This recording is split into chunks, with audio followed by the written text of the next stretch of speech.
Hello everybody, Lokimagics, another day, another video, but in today's video, we're going to talk about these two new rares right here. So here are the two champions. We got Magic Affinity Rare Attack type champions. So these two champions both do poison debuffs, but one of them has poison sensitivity and the other one does like decreased defense, and they all play off of that poison sensitivity. So there's a lot going on with these two champions, but I think people want to know how much more damage can that poison sensitivity bring to the table, right? So in this video we're going to do some different team compositions on Clan Boss and see if we could kind of get some numbers and get an idea of what their capabilities are. So let's check that out. Alright, let's start off with Frozen Banshee. So you can see right here, she's in Steelwork gear, and the reason why I run Steelwork gear is because it's minus 30% damage from AoE attacks, and I have a bad L. So if you have bad L, it's pretty much free lifesteal gear for your team composition. So this is why she's in Steelwork gear. But to make this video a little bit more interesting, I have Gravechill Killer and Lifesteal, right? So we're gonna kind of like compare Lifesteal and Steelwork gear as we go through this video to see, is there any differences, things like that, so you guys have more data to collect, right? So anyways, back to Frozen Banshee, just for people that want to know what kind of substats we're running on her. And keep in mind, she is a rare champion, so it's very difficult to get her stats boosted, right? Because rares just don't have really good base stats. So a little bit harder than usual, but I think we did okay. Her HP is pretty decent. Her attack's pretty good. She is an attack type champion, so I got this a little bit higher. Her defense is okay. Speed is good for Ultra Nightmare Clan Boss at 190. Not bad crit rate, not bad crit damage, and her accuracy is a little bit higher. Kind of gave her a little bit more accuracy than I usually do for my Clan Boss teams. Okay, so now let's get into her skills. Alright, so her A1 attacks one enemy 2 times. Each hit has a 80% chance of placing 5% poison debuff for 2 turns if the target is under poison sensitivity. So her poison sensitivity comes from her A3, which attacks one enemy, has a 10% chance of placing 25% poison sensitivity debuff for 2 turns, and the chance can be increased by 10% for each debuff on the target. So the Clan Boss can have up to 10 debuffs placed upon it, so that means 100% chance to place poison sensitivity, but you still need good accuracy to be able to land it on the Clan Boss, right? So don't forget that you still need good accuracy. But moving on, her aura increases ally accuracy in all battles by 35, so not bad. And almost forgot, her A2 attacks one enemy, fills the turn meter of all allies by 2% for each debuff on the target. So once again, Clan Boss can have up to 10 debuffs, so this means 20%. So I don't think this 20% is going to mess up any speed tuned team composition for Clan Boss, but maybe you could use this A2 to have like a really fast team that kind of loops around the Clan Boss and still having your counter attack and increased defense up. So some potential here, but we'll get into all that later in this video. All right, so let's check out her counterpart, Gravechill Killer. So her kit's a little bit more simpler. Her A1 attacks one enemy, has a 40% chance of placing 5% poison debuff for 1 turn, and there's no condition needed. This is just what it does every single time. But her A2 is a little bit different. So to break this down a little bit faster, no matter what, she's going to do decreased defense. But the only difference is if the target is under poison, she's going to place, instead of the weaker decreased defense, she's going to place a stronger one. So, very cool A2, and it's on a 3-turn cooldown. So this means if you have Master Hexer, you can have this up, the whole duration of the fight if you're lucky, right? And also having a rare champion that could do damage with poison and have decreased defense, the stronger version, is a very good rare champion. So keep that in mind. If you're lacking decreased defense, need a little bit more damage output, this might be the champion for you. Now her passive, I'm not sure how this works exactly because it attacks one enemy 2 times. Each hit has a 2.5% poison debuff for 2 turns, or places a 5% debuff instead if the target is under poison sensitivity. But what I don't understand is, does this proc, or do you have to activate it? Like, do you have to select it and use it, right? Because it's on a 3-turn cooldown, but it's a passive. So is it like an A3, but the passive part is just this second sentence? I'm not really sure how it works, but yeah, I guess we'll find out in the video. So let's move on to the Masteries. Oh, actually, I did not show her gear, her artifacts rather. So let's do that real quick so you can see the sub stats. Because I know some of you guys care about that, which is good, Here you go. So her overall stats, her HP is pretty good, her attack's pretty good, her defense, I wish I had it a little bit higher, but it's okay. Her speed is at 193, which is good for Ultra Nightmare Clan Boss. Crit rate not bad, crit damage okay, and we have her actually a lot higher than Frozen Banshee, but this might be a little too much for even for Ultra Nightmare Clan Boss, but we'll see. But this is how she is geared out. All right, so let's go into their masteries. And one more thing to note, that both their masteries are pretty much the same. So you can see right here, they're the same, because they're pretty much the same type of champion, right? So no differences in their masteries. And for once, a champion that is super easy to just sort this mess out, because sometimes it can get really complicated depending on your team composition. But for this two champions, it's rather simple. You definitely want to go down support tree just like this, get your accuracy, right? Go down here. And if you're using any of these sets, then you definitely want to do Lower Still, because you get that extra boost. And also you probably want to do Psycho Magic, because since they are DPS type champions and they're not placing, you know, like increased defense or counter attack or things like that, I think it's very good to have Psycho Magic on straight debuffing champions, because you get a 5% chance of decreasing a cooldown of a random skill for one turn, right? For one turn at the start of every turn. So this is a very cool mastery. And also you definitely want to go to Master Hexer, because hey, the more debuff duration you could place, the better. Now if you have a Vizier, you might not care about this, but we're just kind of saying, you know, if you don't have a Vizier, then yeah, definitely want to do Master Hexer. And also you want to do Sniper, because it increases the chance of placing debuff from skills or artifacts by 5%. So I think this is almost perfect for when it comes to masteries for those two champions. You might want to do this if you're not worried about damage. If you really need accuracy, like you might have a very good set of artifacts but just a little bit low on accuracy, then I guess you could do this. But I think you'll get more out of War Master than doing accuracy. So this is why on the offensive side we went down the standard crit rate, crit damage, and shot straight down here. I like Life Drinker because it heals the champion by 5% of damage if you're under 50%, right? So I think this mastery build is pretty solid for those two champions. You could, I guess, maybe instead of offense do some defensive stuff, but they are rare champions, right? So already I think once you get to that threshold where Clan Boss is just doing a lot of damage, I don't think nothing in here is really going to help you out. Maybe you could do where's that one, like counter or something. If I could, where did it go? Is this it? Yeah, counter attack. But yeah, so pretty much for masteries, I think this is pretty good.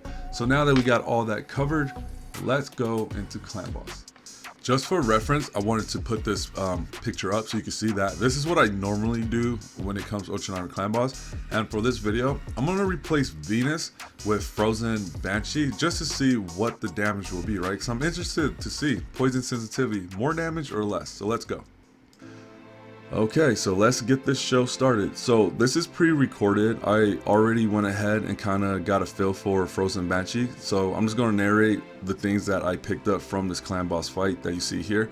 So one thing that's very important about Frozen Banshee is that she starts off kind of slow, because her A1 doesn't proc poison if there's no poison sensitivity. So you have to do her A3, but it only has a 10% chance. So you can see right here, we missed. 10% is very low, right? So depending on your team composition, if it takes a little bit for you to build up some debuffs to allow Frozen Banshee to get that poison sensitivity off, you're going to be losing some damage per turn, right? So it's very important for you to get those debuffs up there fast as possible in any team composition. So keep that in mind when you're using Frozen Banshee in your team composition Clan Boss build. Okay, with that being said, I'm going to fast forward a little bit to the part where she's about to put on poison sensitivity. So you can see right here, we got 3 debuffs, so 30% chance, and it procs. So soon as poison sensitivity is up, watch how fast on her A1 those poisons start stacking. It's a lot faster. See, boom, easy, just 2, right? And she's gonna go again, because that was her counter attack going off, but this is her actual turn. See right here, We'll do their 8. See? Boom. Super easy, right? So it's super important for Frozen Banshee to be effective, for you guys to get those debuffs up there quick as possible. So alright, with all that being said, let's fast forward to the end and yeah, see how well they do.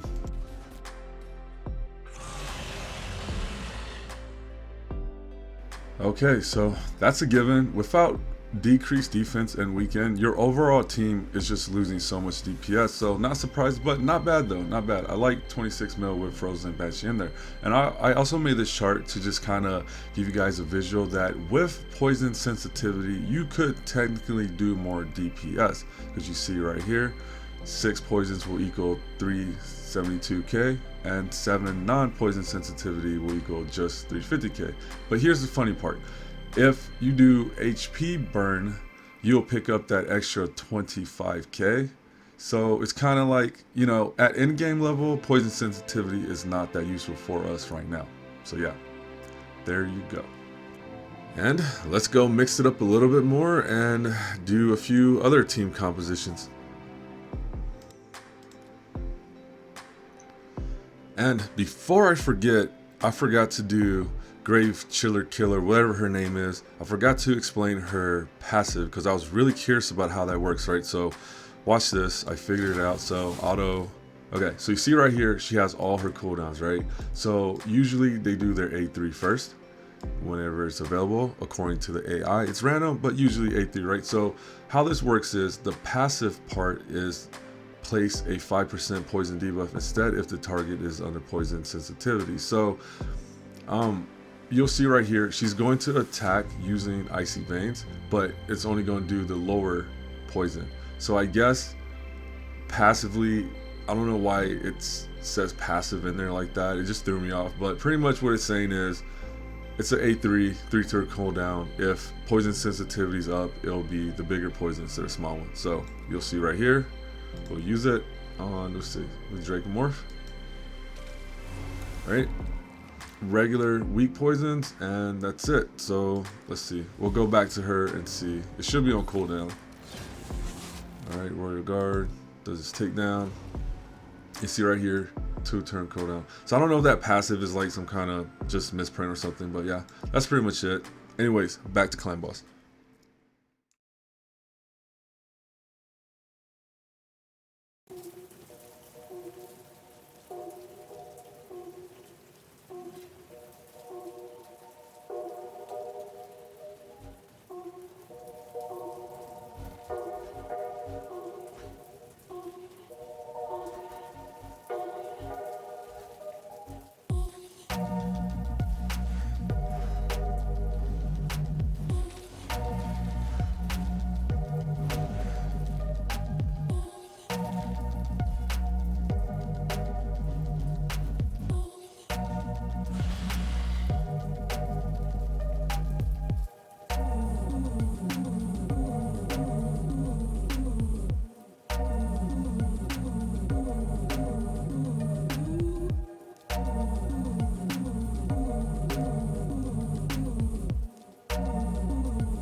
Okay, so that was a lot of clan boss, but we got it done, and let's wrap this video up. So as usual, we'll play some arena, showcasing our new champions in the background as we close this video out. But I don't think I have to really say though, these new champions aren't really made for arena, so if you want to use them, sure, but I think they're more geared toward campaign and clan boss, right? But yeah, so well, how do I feel about these new champions? Well, I think Gravechill Killer is the best out of the two, and I'm going to say she is better than Kel.